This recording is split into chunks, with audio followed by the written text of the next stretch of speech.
alla luce della situazione agrigentina, quali le prospettive in ambito regionale? Ma guardi, la situazione in ambito regionale in questo momento vede un Presidente della Regione che è stato eletto dai cittadini e per quanto mi riguarda chi è eletto dai cittadini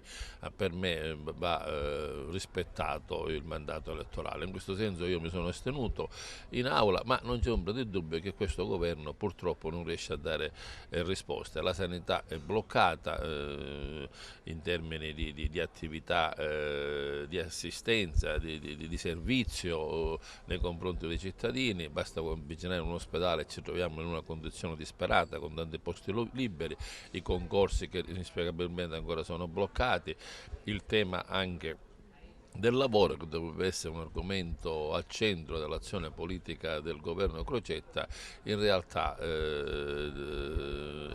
questo argomento sfugge alla valutazione politica del Presidente, il quale in questo momento è indifferito a cercare di recuperare e reperire risorse dal governo nazionale per chiudere in bilancio, ha abbandonato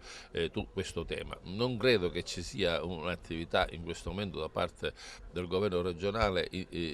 consistente sul piano di quello che può essere la speranza da dare ai siciliani. Io mi sento molto in difficoltà in questo senso perché non vedo all'orizzonte un impegno straordinario, non vedo l'utilizzo dei fondi comunitari che già dovevano essere utilizzati dal 1° gennaio 2014, siamo in ritardo di un anno e mi auguro che anche i fondi strutturali 2007 e 2013 possano chiudersi con evitare che ci sia una restituzione di somme all'Europa.